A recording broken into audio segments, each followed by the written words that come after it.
Hackers are winning, and this impacts you. Yes, you. Whether attackers are targeting you directly with phishing emails or just attacking accounts that you own, or they're targeting where you work, or even the companies that you rely on for everyday life, like your energy provider. You are vulnerable to hackers, and they know it. That said, there are some things that you can do to protect yourself, and we're going to talk about that here at the end of the video. But first, we need to justify why hackers are winning, because that sounds like a pretty wild statement to make. First off, understand that whenever I use that term hackers, I'm really focusing on the dark side. I'm focusing on the black hats, the people that are operating on the illegal side of the law, not necessarily the red teamers or the penetration testers or the bug bounty hunters or the ethical hackers that this industry needs. If you're not familiar, there are hackers that exist on the legal side that help cybersecurity teams improve their defenses. They're basically an auditing mechanism that will basically attack a network and then report back basically how they managed to do it and then how the defense can improve. So I'm not necessarily talking about them, I'm talking more about the unethical hackers. And that includes groups like Sandworm, Lapsus, Conti, name them. There are so many threat groups out there. And collectively, they have all already done a ton of damage. In fact, in 2021 alone, cyber attacks accounted for over $6.9 billion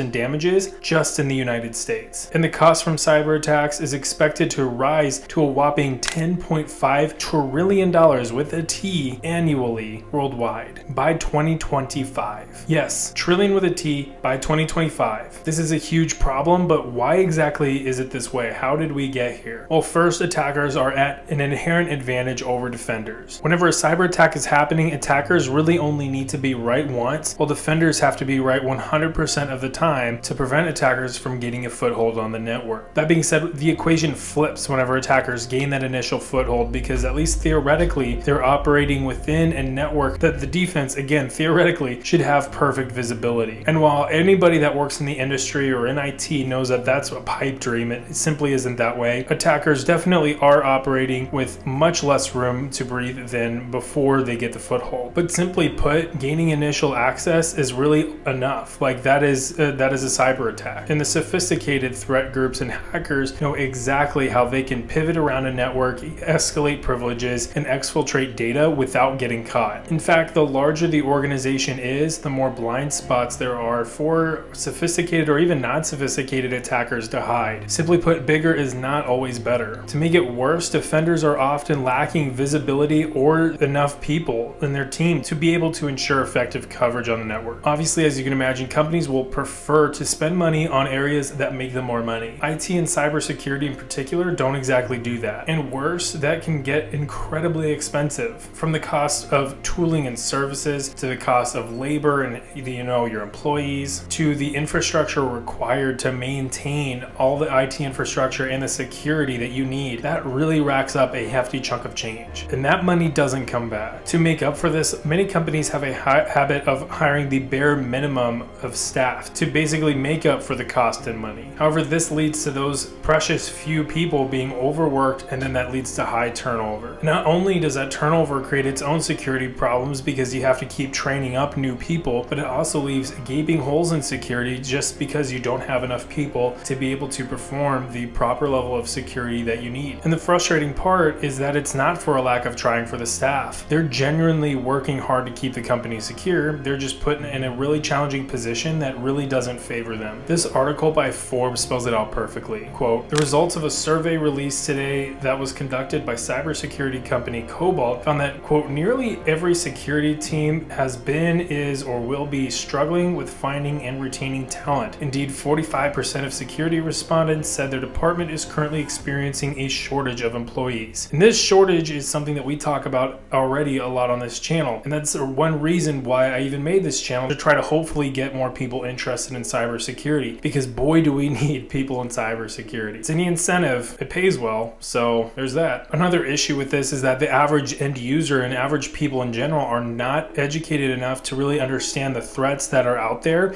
and what they have at their disposal to be able to mitigate those threats. And again, that is another huge reason why I made this channel. I have over 200 videos on this channel talking about cybersecurity and talking about not only the concepts, but the stories and the threat actors that are out there, as well as things that you can do to protect yourself. Videos talking about password managers and multi-factor authentication and how to avoid phishing emails emails and the risks of public Wi-Fi. They're all there. That being said, I'm a tiny channel, and cybersecurity is an objectively challenging topic. I understand why a lot of people will simply choose to gloss over these videos or not watch it whenever they go to YouTube. It can at times not be that entertaining, and that is a challenge that we as an industry have to make up for. It also doesn't help that this isn't a field that you can really easily wrap your mind around things really quickly, but unless you're, way smarter than me, or you already have some level of experience with IT or security. So for somebody that's walking in fresh off the street with zero IT experience, this can become instantly overwhelming, and it often causes people to burn out and quit. And that's all pretty bad, because the next reason that hackers are winning is because they hit the like button. Okay, just kidding. The second reason that hackers are winning is because they know these weaknesses, and they know that they have advantages, and they know exactly what they have at their disposal to exploit those vulnerabilities. It's not enough for attackers to simply have an advantage with wide-scale poor cybersecurity defense and poor literacy amongst the general user base. They also need to demonstrate intent and capability, and boy do they ever. The frustrating thing is that they don't even need to employ the most sophisticated tools, techniques, or procedures to succeed. Take Lapsus, for example. This is a group that is allegedly comprised of mostly kids, mostly teenagers, that managed to attack some of the largest companies in the world. And if you're a returning viewer, then you've probably watched some of the videos that I talked about Lapsus in, and if you haven't, you should probably watch those. I covered each and every one of these attacks as they were unfolding, and we learned so much about the cybersecurity industry just based on how a group of kids were able to breach some of the largest companies in the world. One of them being a security company. But again, they weren't necessarily employing very sophisticated techniques. They were simply social engineering their way in, or utilizing malicious insiders. And if you're not familiar with what those are, it's basically employees at a company that are willing to help an attacker gain access in exchange for money. Lapsus was able to pull off all of those attacks in just a couple months. Now, contrast a threat actor like Lapsus with a much more sophisticated threat actor like Sandworm. Sandworm being part of the Russian military intelligence. And by the way, if you want breakdowns of any of these threat actors, again, there's a playlist on my channel, you can check that out. But Sandworm is responsible for some of the most devastating cyber attacks that we've ever seen, including NotPetya and attacks on Ukraine's critical infrastructure. They are in a completely different league in sophistication to Lapsus. So if we're struggling to defend against a group like Lapsus, then what are the chances that we'll even catch a group like Sandworm? But all of that said, none of that matters if attackers don't demonstrate a willingness and intent and a capability to exploit the weaknesses in one, and this is all to say that they certainly can and have and do. Now finally, and this is a crucial element of this entire video, is number 3, the pace at which defense develops is too slow. This can be broken down to a couple of reasons why, and the first being mainly because hiring practices at organizations is frankly pretty bad. If you're currently trying to apply for cybersecurity jobs, then you no doubt have come across a ton of job postings that really are looking for unicorns. No entry-level cybersecurity job should require a CISSP or an OSCP. And if you're not familiar with those certifications, they cost thousands of dollars. The CISSP requires 5 years of experience already, and they are very, very hard. They're some of the most challenging certifications in the industry. That said, whenever you have a company that themselves don't necessarily have a good understanding of cybersecurity or what their own needs are, or even what is realistic out in the world, they will end up creating these job postings that are completely unrealistic, that don't really have any sense in reality, and that leads to problems. Not only are perfectly good professionals not getting into the industry, but companies that absolutely need voices that are well versed in cybersecurity to make better job postings, they're not getting that either. All the while, their existing security staff are left struggling on their own. Another reason that defense moves too slow,